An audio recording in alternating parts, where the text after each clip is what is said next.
Yes? Have you ever participated in an NLM? In a what? Oh, you know, I've heard about it a bunch of times, and it's what you have to do 50,000 words in a month or something. I wrote the legacy in 6 weeks. No, I've never participated in that.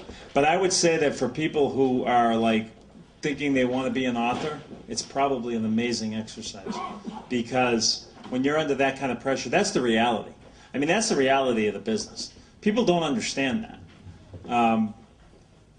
If you've got a book that's due on a certain date and you don't deliver, that you've cost the publisher lots of money. And they don't like that.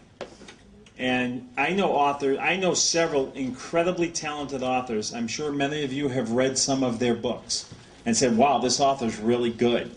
And then you wonder why. How come you never see another book from them? Or, you know, maybe you saw 2. How come they haven't finished the series or whatever? If they're still alive, it's probably because they were so late on the books the publisher just said, we're not working with you anymore. So I think that's a great exercise and worth doing. And I think you do some of your best work when you're under pressure. Pressure, you know, hey, I'm sorry, but I'm a New England Patriots guy. Tom Brady's best with a minute left and down 5 points. Peyton Manning's best when he's a minute down and, you know, Brett Favre, John Elway. When pressure's on, that's when you separate yourself. So I think it's a great exercise. I would never do it unless they paid me lots of money. Not at this point. For 50,000 words a month, that's my month. 51 bucks. Ouch. Okay, I got time for one more, and then we'll tie it up. Anyone who hasn't asked a question, got a question? Yes? Oh, he's changed a lot. And now I think you're going to see the most dramatic changes of all. Because one of the things that happened with Drizzt, if you read the Crystal Shard, and you see that there's a scene in the Crystal Shard when Drizzt and Wolfgar go into the lair of some giants. Look at Drizzt in there. He doesn't care about anything. He's rolling around, diving around. He's having fun. And he could die at any time. So what? He's an adventurer. He's reckless. Then he falls in love. And I mean with all of them. He realizes he's got family. He realizes he's got people who care about him in a way that he never thought was possible and what he had always dreamed of. And so now you see Drizzt, as we go through the middle books, he becomes a lot more careful. And then you see Drizzt even changing from there to become afraid all the time. Starless Night. He's afraid he's putting his friends in danger, so he walks back to Menzoberranzan and turns himself in, basically. What an idiot. Seriously, what an idiot. And then you even see Drizzt as we go forward in this.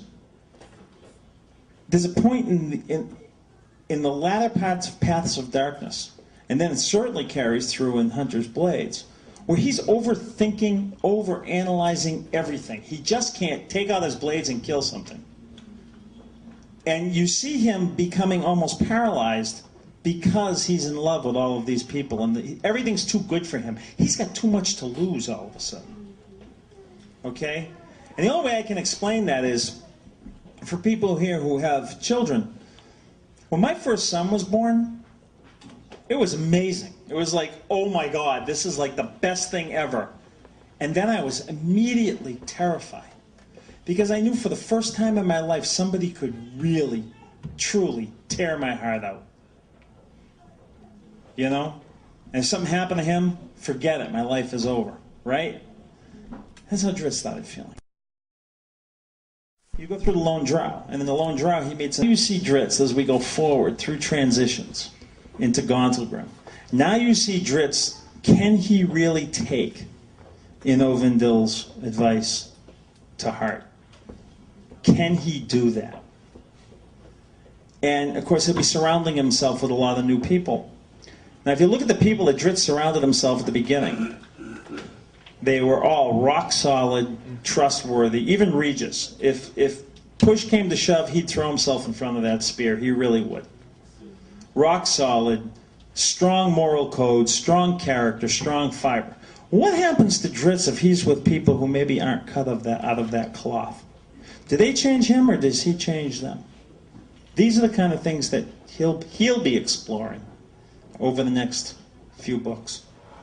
And that's what I mean. Putting this pressure on him has really allowed me to think back to the crystal shard, if you will. And it's also what I mean when I say it's a personal journey. Because when Drizzt was overthinking it and being too protective of that which he had, well, that's me as a young father, a younger father, with little kids, you know? You know, mess with my kids, I'll kill you. I really will. And I am not a violent person at all. But mess with my kids, that's a whole different ballgame. So Drizzt's journey, in a way, parallels that as we go forward. And he's changed a lot. He's changed a lot. I don't think he's grown up much, but he's changed a lot. Anyway, thank you all for coming down. Had a lot of fun. It's great to be back in Austin. So let's sign some books.